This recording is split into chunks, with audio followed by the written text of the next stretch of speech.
The Fabulous 413 podcast is funded by the UMass Amherst School of Public Policy, offering in-person and online graduate programs in public policy and data analytics. Admissions now open at umass.edu/SPP. The Fabulous 413 podcast is funded by Northeast Solar, helping Western Mass families achieve greater energy independence through solar power, battery systems, and air source heat pumps. Northeast-solar.com. Welcome to the Fabulous 413. I'm Khalees Smith. And I'm Monty Belmonte. Later in the show, music at its many stages with live music from the brand new debut album from Indie as they ready for their album release show March 21st at Bombyx in Florence. And with the community coming together to celebrate Women's History Month and more at the family-friendly Platform Festival happening at the Community Music School of Springfield on Saturday afternoon. But first, we look just below the Mason-Dixon line to Capitol Hill, where a literal onslaught of federal activity is feeling like the norm even for the congressman of the 2nd District. Had your buddy Joe Kennedy on for St. Patrick's Day. Oh, great. Yeah. How was he? He was good. He said that his family celebrated St. Patrick's Day with a couple friends the night before, and then failed to tell me that those couple friends were former President Joe Biden. I don't know if that's like a security risk or something. You can't say that a former president was hanging out with you, but then he posted all these pictures of them on Instagram saying, what a great dinner we had last night. And I was like, come on, man. You could tell me that kind of thing. Yeah, I know. Come on, Joe. Anyway, but that's great. What did you do? Anything for St. Patrick's Day as a fellow Irish congressman? What did I do? I went to the Dubliner down here in Washington and had a drink. But we were busy. So these people down here don't celebrate the high holidays. So. Time once again for our weekly chat with U.S. Congressman from the 2nd Congressional District of Massachusetts, Congressman Jim McGovern. We'll begin with something completely non-political. We'll begin with the fact that we've lost a major force in Western Massachusetts, and I think probably the person who has asked more questions than any other listener for this segment, McGoverning with McGovern. Right when we finished talking last week, we both got the news that Pocky Wieland, the longtime Valley activist, known for her civil disobedience and advocating for peace in all sorts of different avenues, someone who's come on the march for the food bank historically over the last few years, Pocky Wieland passed away at age 82. I know that even though she was oftentimes part of the organizations that would be protesting outside your office and maybe calling you names and things like that, that you had a special relationship with Pocky. Care to reflect on her life and legacy? Yeah, no, I loved her. I genuinely loved her. I admired her. I respected her. I mean, she was kind of our collective conscience, if you will. She always pushed us to fight, and I say this in a good way, in a nonviolent way, to fight harder for peace. And she was relentless. I mean, she didn't just talk the talk, she walked the walk. And I always valued her advice. Luckily, we agreed like almost all the time. But even when we disagreed on approaches, she was always constructive and as well as being forceful. And it's hard to imagine a world without her. And I was, deeply saddened to hear the news. I knew that she, was in hospice, and I had talked to her not too long ago, and we had a nice conversation on the phone. But she sounded like she always does, full of energy, full of hope, and you got to do more. You got to fight harder. You got to keep it going. And concerned about the direction this country and this world was moving in. And I think she's an example, quite frankly, for members of our community, who want a better world, but are not quite sure what to do. And her example is you got to show up, and you got to protest, and you got to make phone calls, and you got to make visits, and you have to write op-eds, and you have to call into radio and TV, and you got to do everything. It's not enough just to think good thoughts. I mean, you have to act on them. And so I truly, truly loved her. I mean, she was like, we had a special relationship, and I will always value that. And I think the world's going to miss Pocky, and I already do. Same.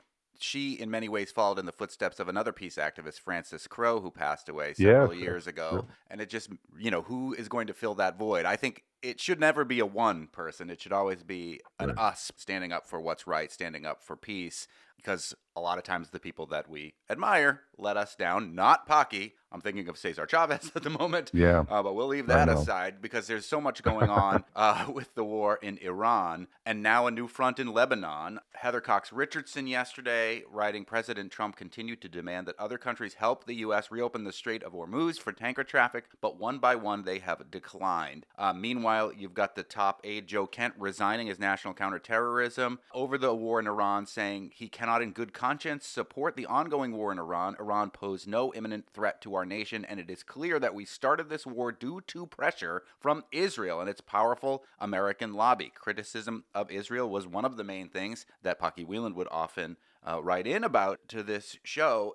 Is there a pushback now that this high-ranking official has stepped down, or have the Republicans doubled down in support of Trump in this war in Iran? Well, I think the Republicans are now circling the wagons around Trump and attacking Mr. Kent and anybody else who is critical. I mean, I remind people that the guy who just resigned was appointed by Trump, and every single Republican senator voted for him except one. That was Tom Tillis. So this was the guy they chose. This is not a Biden leftover. This is somebody they picked. And again, I think he, like a lot of people who supported Trump, believed that Trump meant what he said during the campaign, which was that he was going to end all wars. Well, it turns out he's a liar. He lied. He broke that promise. And the war in Iran, was not an in-and-out operation. I mean, here we are weeks into it. It's still going on. A cost of $1 billion a day, $1 billion a day. We're told we don't have money for affordable child care, or we can't expand health care benefits for people. We can't, invest in school meals for our kids. We can't help our veterans. We can't help our seniors. We don't have the money. And we're spending $1 billion a day in Iran. And I was told last night that the administration may be asking Congress to pass a supplemental appropriations bill to support the war in Iran at the tune of $200 billion. I mean, you kidding me? I mean, $200 billion. Well, do you think that's going to pass? And if it does, is that a tacit way of Congress approving this war? I think if it does pass, I mean, it is a tacit way of Congress approving this war. I mean, what they may try to tie it to is, money for Ukraine or money for something where we all can agree is a good thing. But the bottom line is we can't fall into that trap. $200 billion. I mean, I'm doing town halls. I delivered Meals on Wheels in Millbury last week. I mean, people are struggling. And this war, by the way, is adding to their struggles. I mean, gas prices now are hitting near $4 a gallon. Although we have his economic advisor, Kevin Hassett, who's from the Greenfield area, who was interviewed and said that the consumers might be hurt, but quite frankly, they're the last of our concern. Oh, wow. I mean, he actually said that. A Greenfield guy? Really? We got to get him on the horn. Yeah.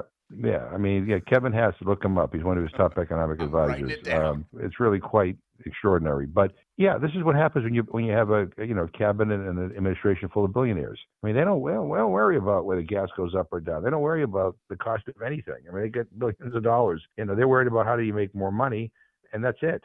I mean, I'm hoping this is a wake-up call for the nation, that this is a moment where we have to kind of come together and resist this and get prepared for these midterms, because if we don't win these midterms, I don't know how we turn this around, quite frankly. I mean, the damage is going to be so deep, and, he's going after our election system, trying to basically take total control over it so he can determine the outcomes. I mean, we're losing our democracy on top of all of this. This is a moment, again.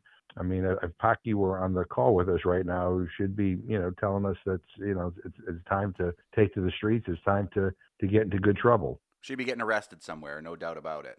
Right. Well, speaking about democracy, is the Save America Act dead in the Senate? When I read articles about what is going on, this is the one that would severely limit mail-in voting. Right. Many people are saying it's a shameless nationalization of federal elections to control them. Is it dead in the Senate? There is some pushback, it seems like. Well, they're going to debate it for quite a while. I believe it's dead in the Senate. I mean, we can't say that definitively until it's done. But I think they think I think the Republicans and Trump thinks it's to his advantage to kind of drag this debate out. But as you drag the debate out, people begin to realize, oh, well, this is not what I thought it was. I mean, this is much more onerous. Oh, this may make it difficult for me to register to vote. This may make it difficult for me to actually vote. And people are going to realize all the hurdles that are in place, including, a rollback of mail-in voting. I mean, what do you do if you're in the military overseas? What do you do if you're traveling? What do you do if you're sick? What do you do if you can't get to the polls? This is a blatant attempt to try to rig an election in his favor in a way that undercuts American democracy. And it's really scary, and it's happening. This is not even behind the scenes. It's out in the open. It's happening, and we got to push back.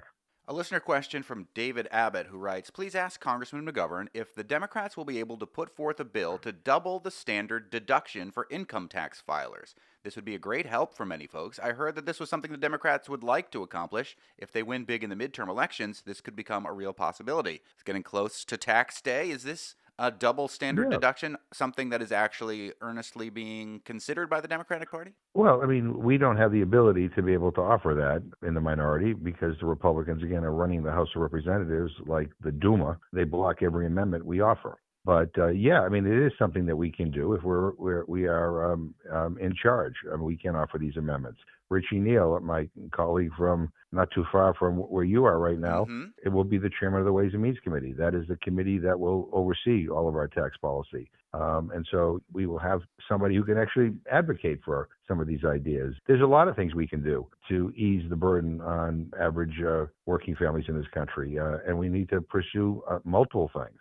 Yesterday, there was a contentious hearing for Markwayne Mullin as the head of the Department of Homeland Security to replace Kristi Noem, who was removed by the president. Rand Paul, Republican senator, sparring over an issue where Rand Paul was attacked and Markwayne Mullin was cheering on the attacker. It got really heated yesterday about who is going to be the next person to lead the Department of Homeland Security. Some of the things Markwayne Mullin said seemed reasonable. He does not want DHS to be in the headlines every day, and in a way that seems like maybe he'd have to get judicial signatures for warrants, some things that I'm sure both sides of the aisle think could be better. Meanwhile, the House of Representatives passed a bill, was it overnight? I'm not sure, mandating automatic deportation for, quote, illegal aliens who commit welfare fraud in a 231-186 vote. Where were you on your vote on that in the House, and what would that bill, if it passes and is signed, entail?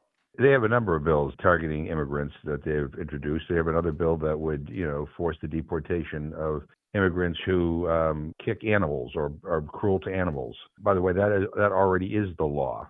Thank God. But they want to make it so that if you're accused of that, you're automatically deported. Now, ironically, there's a case where there was a guy from Egypt who came into Dulles Airport and had some illegal stuff in his suitcase, and one of the dogs sniffed it out, and this guy kicked the dog, broke 3 of the dog's ribs. He was brought to court almost immediately. He was fined. He had to pay $3,000 to help fix the dog up, which the dog's doing well. But then he was deported. Under what the Republicans are pushing, this guy would, just the mere accusation would force him to be deported immediately. Basically, that poor dog wouldn't have got the money to get his ribs fixed. So, I mean, this is all crazy. What's happening right now, I mean, just let's be honest, is that they don't want to talk about the war in Iran.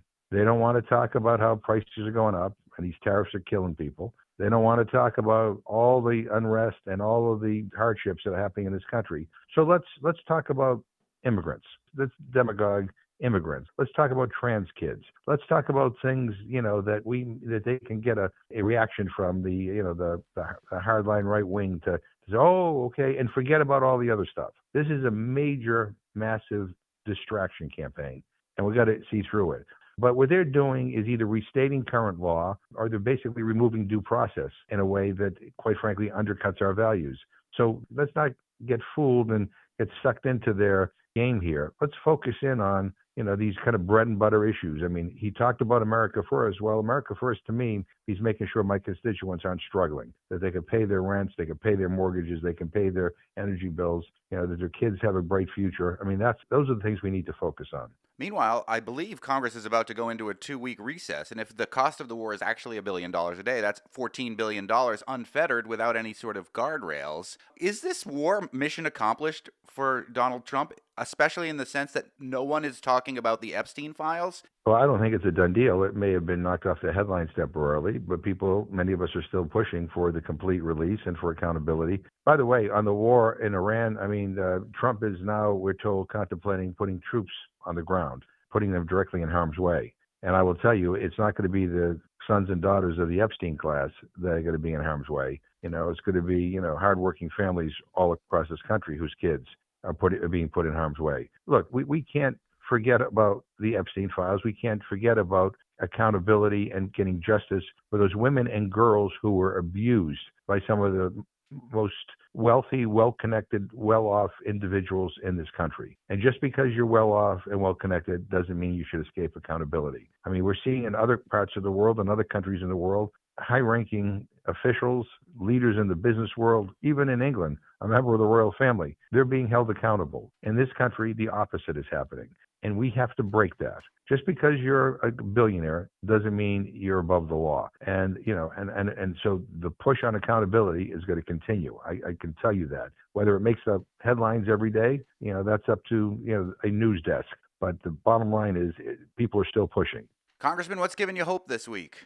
Well, what's giving me hope is people are still coming down to Washington. I mean, I met with anti-poverty groups yesterday. I met with a high school group. We're meeting with a senior citizen advocacy group. I mean, you name it. People are coming down. Our fire chiefs came down, and they are fighting for their communities. They haven't given up, and they believe we can create a better and a safer and a more reliable future. And I'm like, if they're willing to get on a plane and come down here and lobby members of Congress and tell people what's on their mind, you know what? That's good enough for me. I want to pick up the baton. I want to be their voice, and it tells me that people still care, and that gives me hope.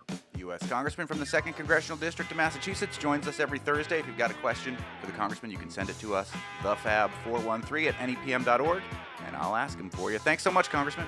All the best.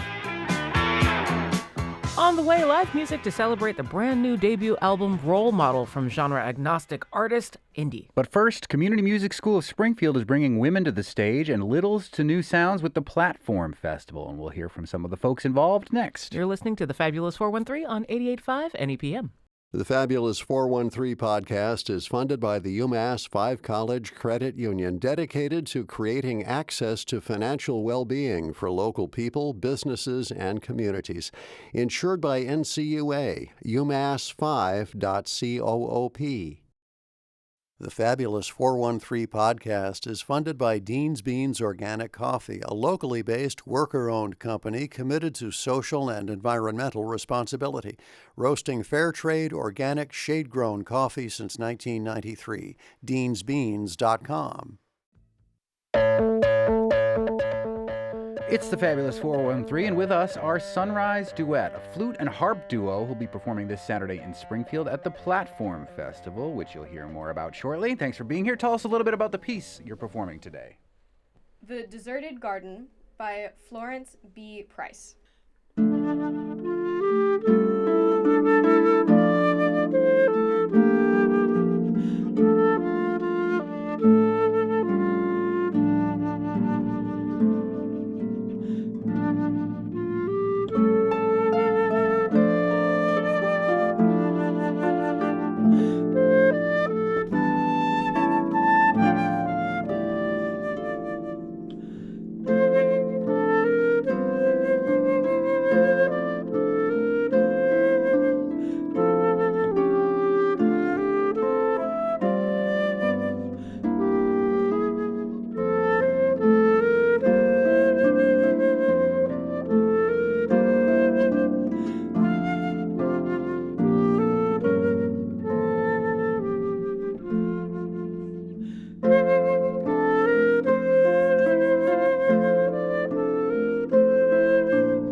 Sunrise Duet with their tiny flute and huge harp, who are Giant performing harp. this weekend at the Platform Festival. She's a good little girl, but trouble always finds her. Platform is a family-friendly Women to the Front event happening this Saturday, March 21st at the Robin Newhouse Hall in the Community Music School of Springfield, celebrating the many sounds made by folks right here in Western Mass. Featuring comedy, music, visual arts, crafting activities, and even Girl Scouts, the festival will have stage performances, a gallery, and more from 2 to 5 p.m. And with us to talk about the goings-on and give us a taste of what you'll hear at the festival are organizer and teacher Sarah Soler-Milek, CMS parent Nia Ali, director of Prelude School of the Arts Becca Starozik, and May Cook and Allison Potanovic, who together make up the ensemble Sunrise Duet, who'll be performing there on Saturday. Thanks everybody for coming in. Full house. As the only non-female person here, I'm gonna just go. How nice is this for you? You've now had 2 interviews this month where you get to be the token. I love it. It's good for everybody to experience that, and it is a learning experience. And I'm not joking. It really is a good learning experience. All right, Sarah, let's start with you. Talk about the idea for this festival at CMS. So in general, like, I come from a punk background and just always put shows together back in New York. But essentially working at CMSS, it's such a great collaborative school, and everyone is doing amazing things all the time. So I thought, why not do an event like this where everybody can get together and also make it an all ages thing, because there's so many students that go there that want to go to live shows. Full disclosure, Sarah used to drum for Extemper when Extemper was a thing. Ah, yes. Tell us a little more about your punk background, though, Sarah. So I was in a couple of Riot Girl bands back in New York, and when I came to Western Mass, I started a new project called Sunshine and the Rainbows. So that is one of the punk projects playing in that's on the lineup for this show. Not to be confused with Sunrise Duet, which sound very different. Yeah. So yeah, I always put shows together for International Women's Day back in New York, and I really wanted to do something here in Mass, but I was like, oh, we need a little more time to do this. So this is why this is happening. It's happening this Saturday at the Community Music School. We've seen a classroom that's part of the Prelude program with the Community Music School, but talk about their interaction with Prelude Preschool. Prelude Preschool of the Arts is just a program that's been at the Community Music School for about 17 years now, and we serve children ages 2.9 to 5 years old. So these kiddos are learning violin, harp. Wow. We're actually one of only 2 preschools in the whole country that offers harp for preschoolers. We offer guitar with Sarah.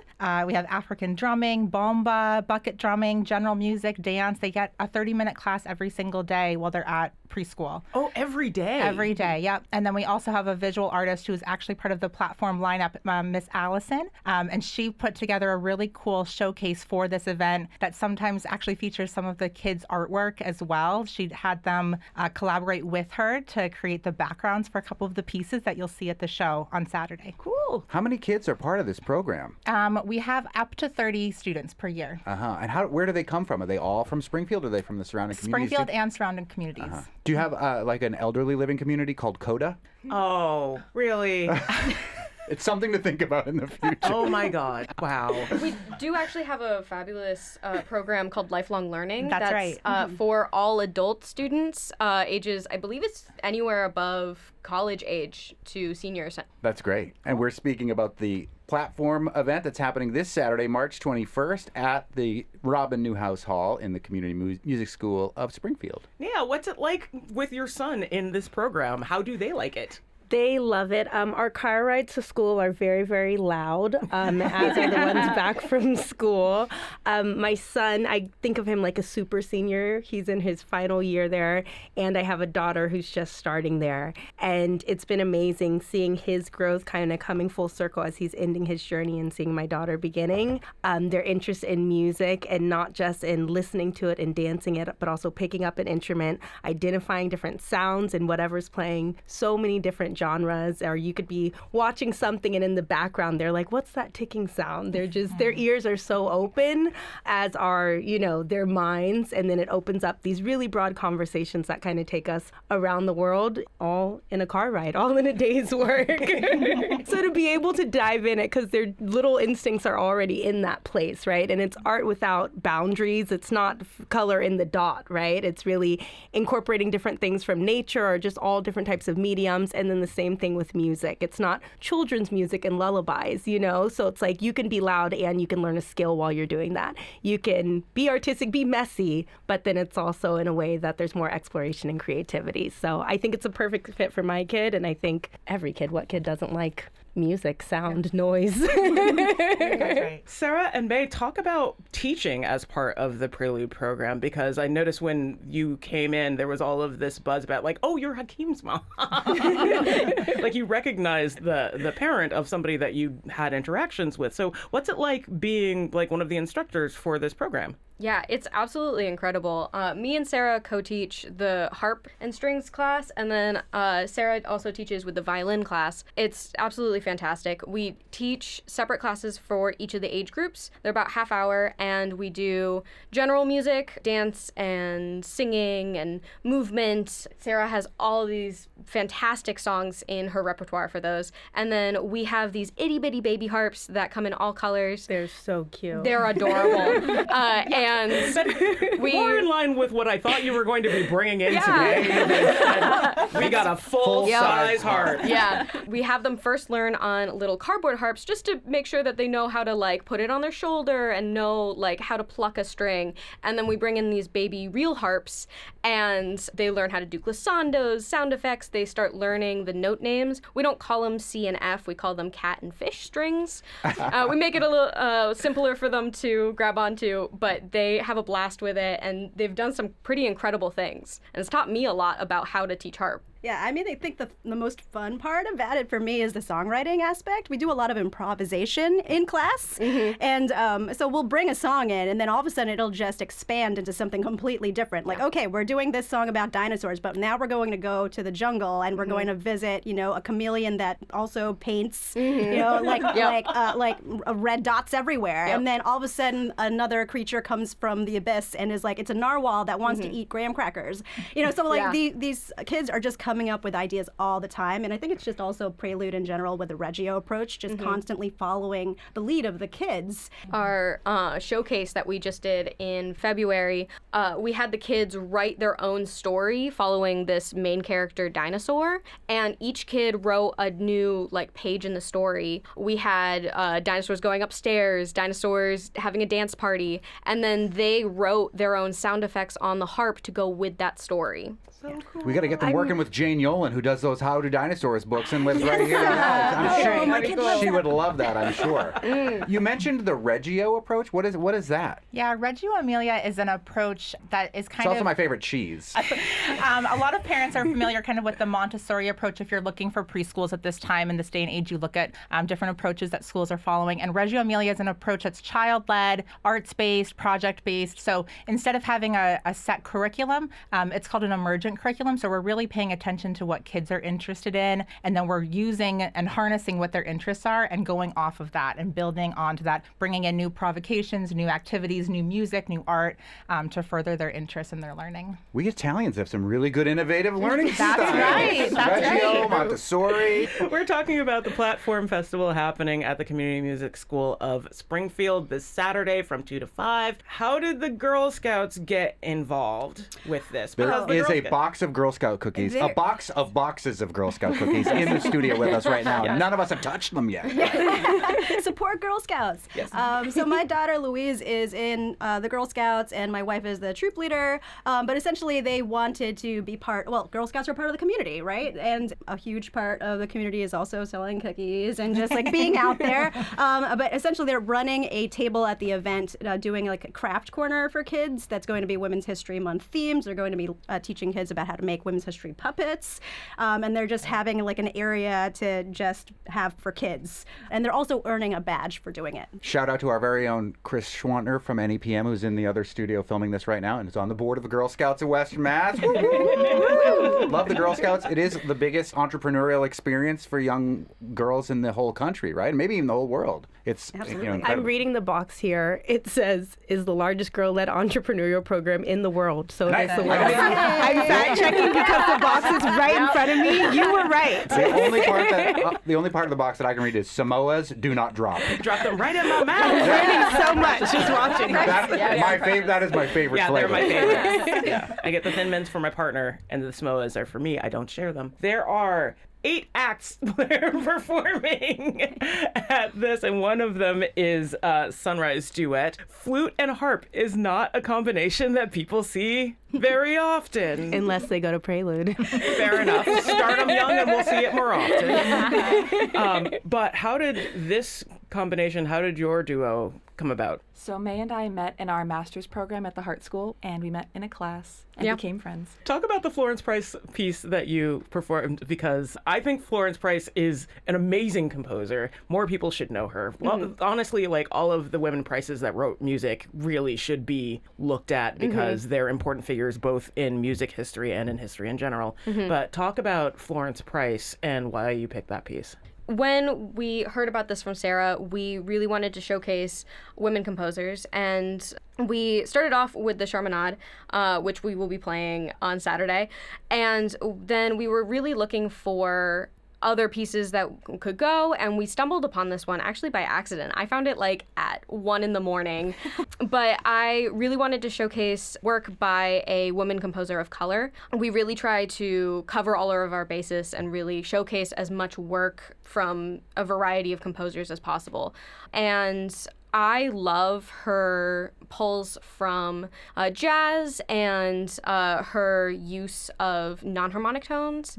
I am just an absolute fan of her work, and it's just so gorgeous. Go out and discover more of Florence Price. Yes, highly recommend. Sarah, talk about the other folks that are on this bill, because there's, again, like 8 artists that you can see perform in some way, shape, or form, along with the other activities that are going on at Platform Festival. Yes, I'm just going to go down the list. So Deanna Bach is this amazing singer-songwriter from Holyoke that sings R&B, just incredible singer-songwriter. Julia Urbank is also a teacher at CMSS, but is also this incredible singer and is doing some theater for this.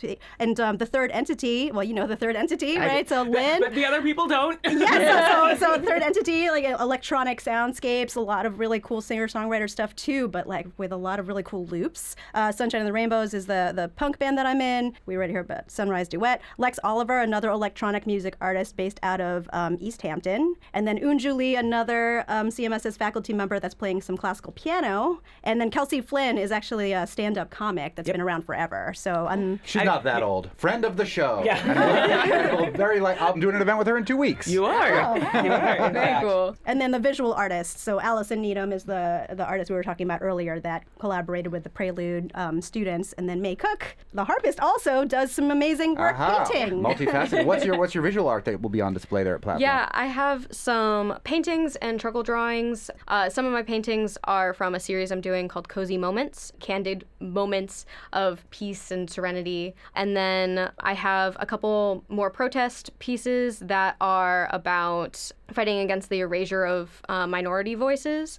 And then the charcoal pieces is a set of 3 showcasing a woman in STEM overcoming oppression. So. Amazing. I will direct your attention to the Fabulous 413 podcast from St. Patrick's Day when fellow harpist Rosemary Kane talked about how the British tried to ban the harp in Ireland because it stood for the Irish culture that they were trying to eradicate there. So the harp in and of itself, we learned this week, is an act of protest in one way. Indeed. I'm curious what Hakeem's piece was as part of the dinosaur thing, if they were a part of the dinosaur thing. But how important is it for the Community Music School of Springfield to put on larger community events like this one, to put on festivals of this nature that aren't necessarily like just performances from the kids? I mean, it's so important just to bring people together, and right. art and music is such an integral part of that school. I mean, and then the community music school is just such a hub, right? Like, there's so many talented people that go through that place all the time. Why not just continue to have these big events and then also make them family friendly? Because how many family friendly events are there? Also, in general, artists are moms too, and they can't always make these late night gigs. So, like, why not have a day show from 2 to 5 so that the moms can show their work too and bring their kids, you know? It just makes sense. Yeah. So that's another important thing, and I'm hoping that with this event that we'll continue to do more. I'm just curious about the dinosaur thing, and I think you guys are to blame for you mentioned a narwhal. Not a dinosaur. My kids were fighting, they had a maraca, and he's like, this is my maraca, and she's like, no, and she puts it to her forehead. Oh, yes. I'm a narwhal. And I'm just like, oh my God, eat your dinner. The narwhal just felt so random. But you mentioned it and how they create their own stories. And I'm like, I think someone's to blame for that narwhal Totally us. Yeah, we take the blame for it. Yeah, we go on an adventure to different worlds. And one of the things is finding a narwhal and using instruments to be the different creatures that they find. Okay. Yes. Yeah, thank you for explaining that. Now we know. Now we know. Sarah Soler-Milek, who is the festival organizer for the Platform Festival happening this Saturday at the Robin Newhouse Hall in the Community Music School at Springfield from 2 to 5, has been joining us, as well as CMS parent and narwhal parent, Nia Ali, the director of Prelude Preschool of the Arts, Becca Starosik, and the duo Sunrise Duet, May Cook and Allison Potanovic, all of whom will be part of this wonderful event happening on Saturday at the Community Music School. Thank you all so much for coming in. Thank you. Do we have to buy these Girl Scout cookies off you? We should. I bought mine. Okay, good. I'm gonna do the same thing. Yes, support Girl Scouts. Face it. We'll link to more information about the Platform Festival in today's show notes. Thanks to everyone who stopped by to talk with us about it. Up next, we celebrate the brand new debut album, Role Model, from multi-genred artist Indie. You're listening to the Fabulous 413 on 88.5 NEPM.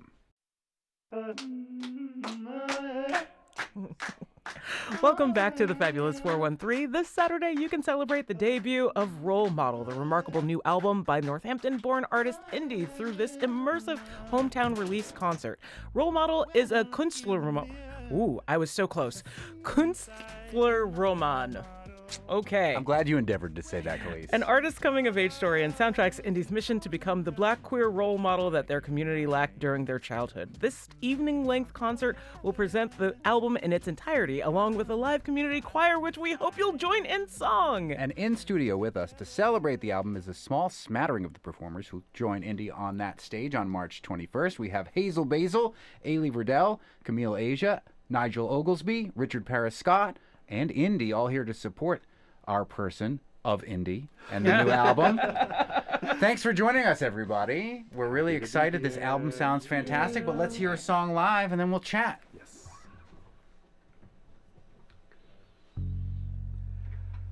I wish I had not eyes to see the violence, but blessed is the sight of my beloved's face. I wish I had not ears to hear the dead silence, but blessed be the sound of the surviving voice. I wish I had not nerves to feel the fear inside my chest, but blessed is the nerve it takes to stand strong, and we stand strong. I wish there were no weapons to turn upon each other, but blessed is the blade bootlickers cut their throats upon.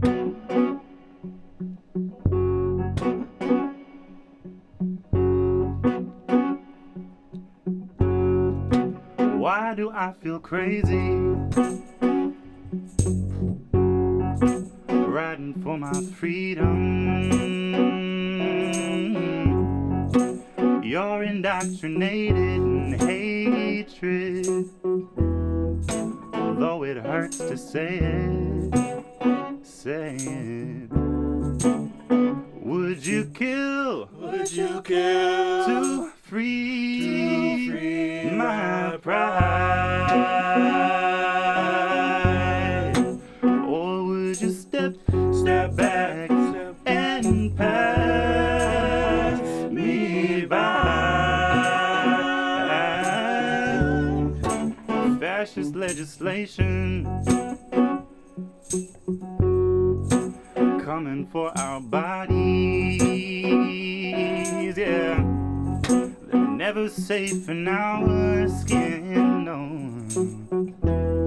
Now surely you relate. What else do I have to say?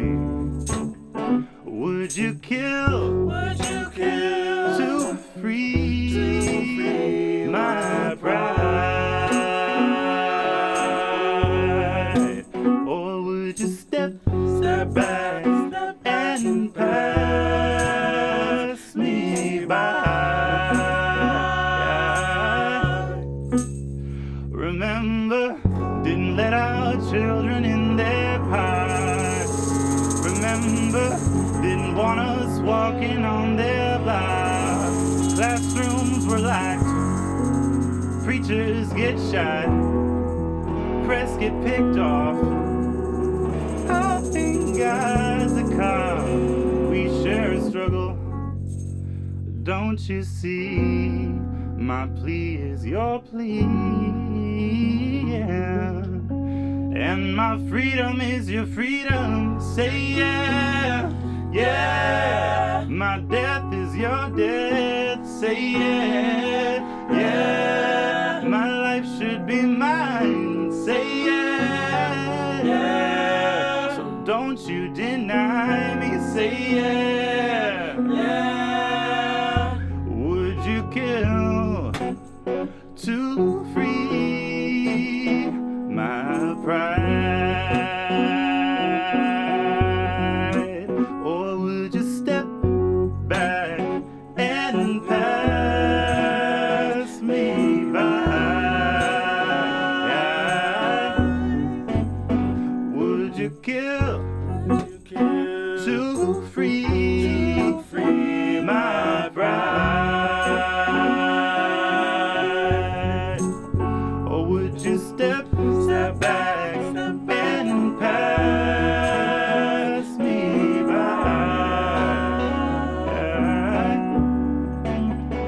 Would you kill to free my pride?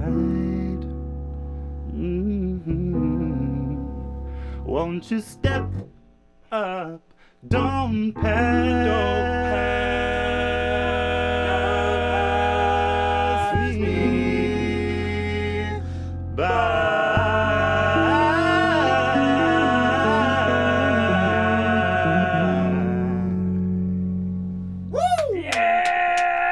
That is Indy et al. From the debut album Role Model, which will be celebrated at Bombix in Florence this Saturday with a big concert. They're going to perform the entire album live, and they join us live in the Fabulous 413 right now. Talk about the importance of theater in the music that you make. Well, at first, my music was just me at a laptop, and then I would put it out into the world, and then I would never perform it. And I was like, Totally wow. valid avenue. I think so too, but yes, I'm glad you were Needs at least, to be more valid for more people. at least creating is the important part, right? Yeah. But then as I began putting my paintings out into the world, I was like, okay, I need to be creating a way for my art forms to coexist. And it felt weird to have recordings of my songs playing, so why not perform them live? And then it became a whole thing of, okay, I have this painting in front of me. There's really a story that I'm telling with all of my songs. So let me get into the dramatic arrangements, and embrace my power, the full potential of storytelling with a group. Yeah. I already divulged this, and I never ruin the magic before a show starts, but I couldn't help myself because I spent a good part of the afternoon in the lead up to you getting here listening to the brand new album, which you just sent us today, and it's fantastic. Thank you so much. Tell us a little bit about where it was recorded and how it was recorded, because you've had some recordings before that we've loved. We've had you on multiple times, but this was the first one I was like, they nailed it this time. They got Indy's sound on record, and we can now listen to Indy as good as Indy sounds when you hear them live. Yes, I'm really thrilled about it. Thank you.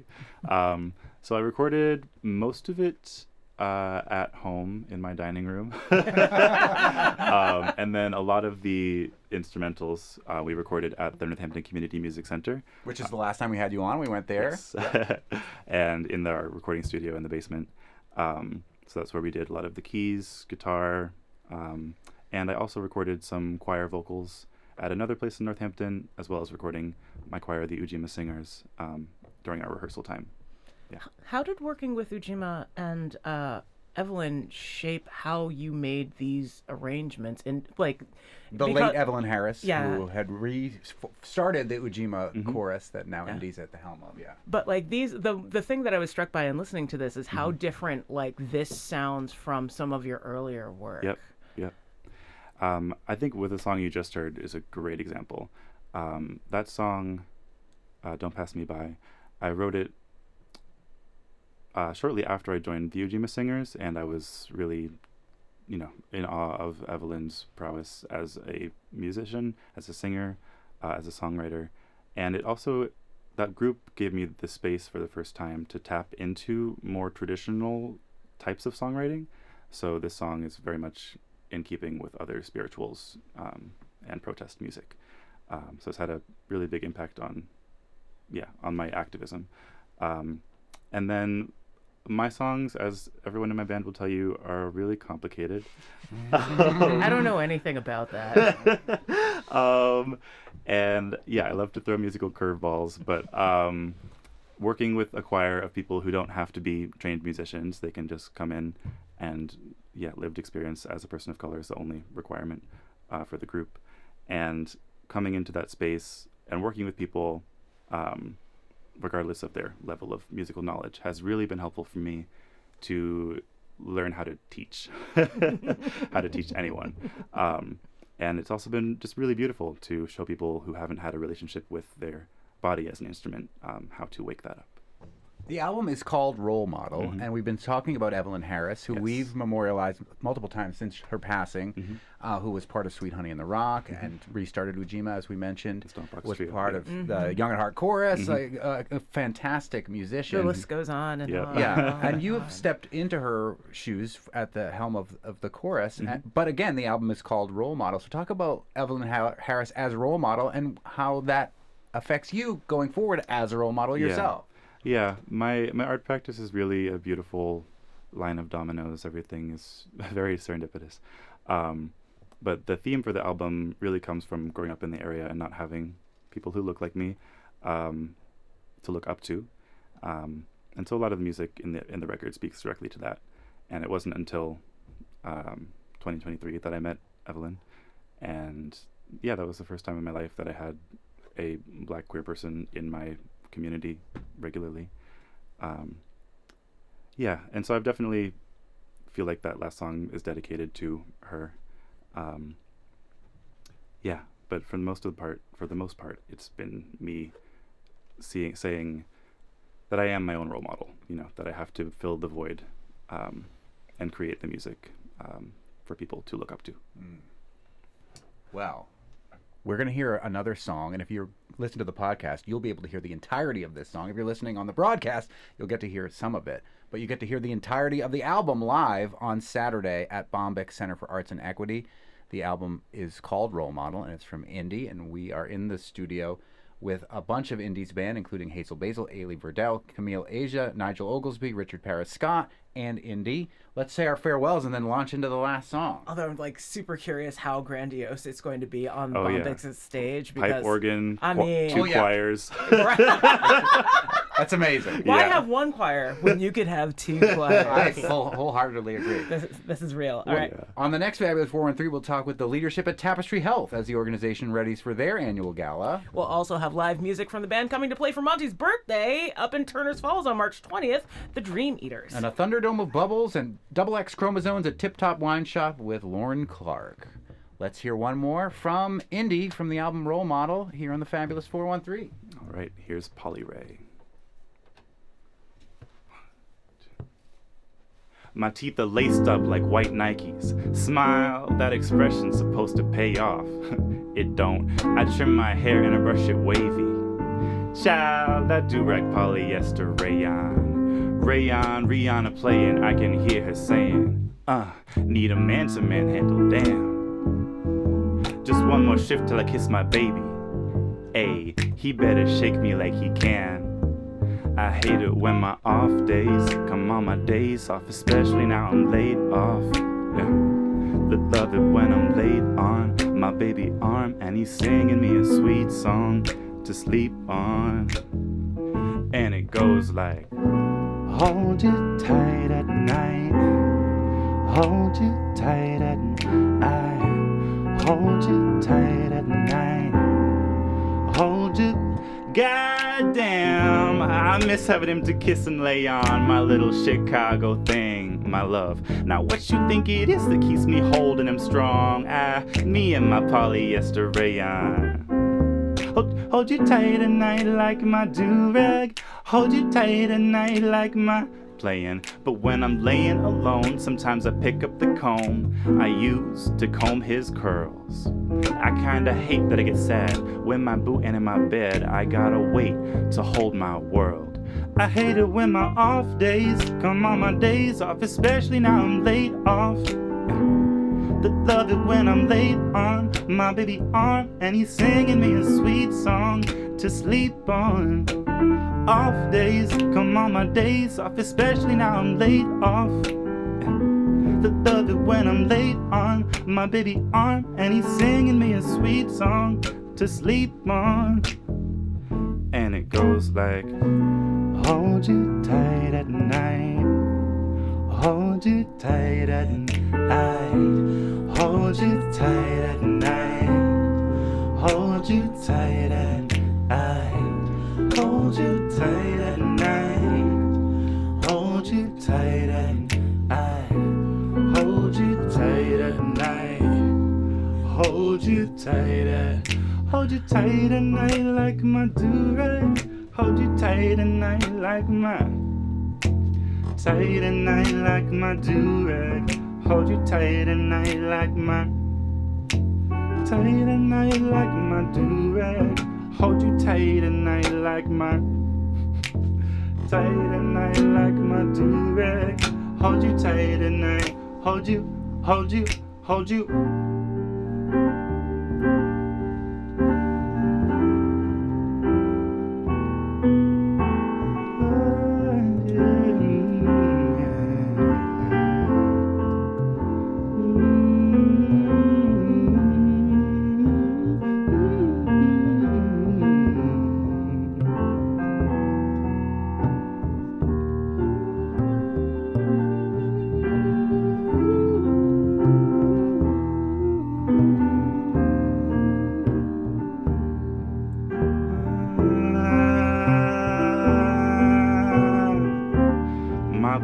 Dragging his feet, do-rag slip off me, young and in love as to blind be. He had me tripping, so I had to retreat.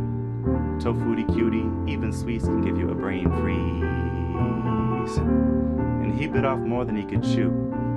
I told him, baby, I love you, true. I love to hold you. But these hands were made to hold more than just your two. I ain't gonna hold you.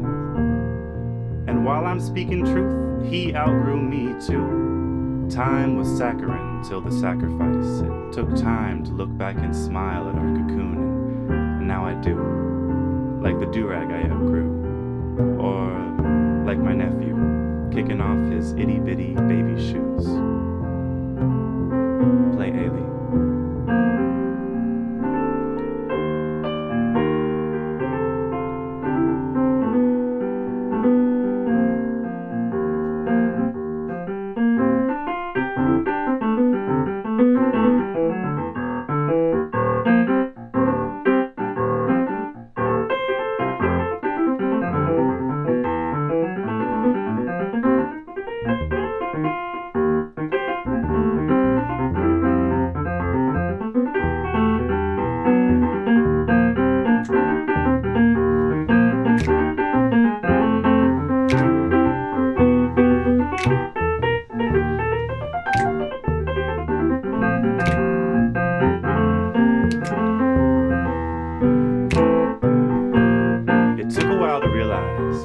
I made too many sacrifices, fellas losing nothing, but they let me call it compromise.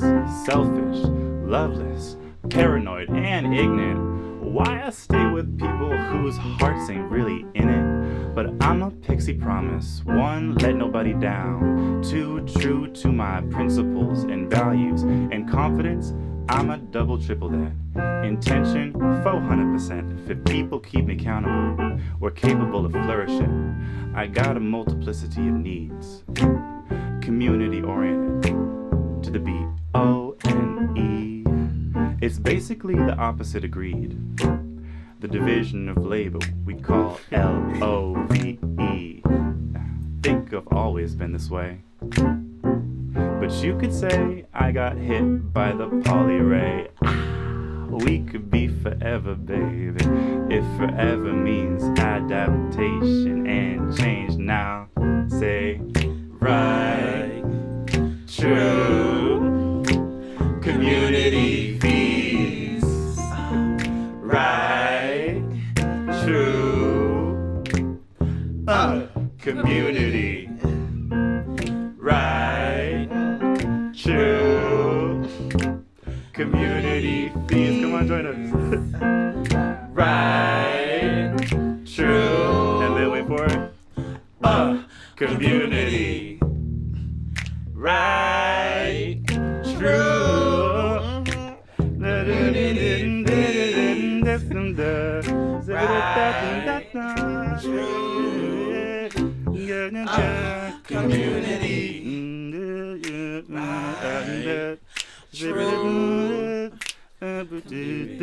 Community. Right, true. Okay. Community. Yeah. Thank you. That's so great. That was super fun. Thank you so much. For yeah. coming. Oh, so yeah. And the album.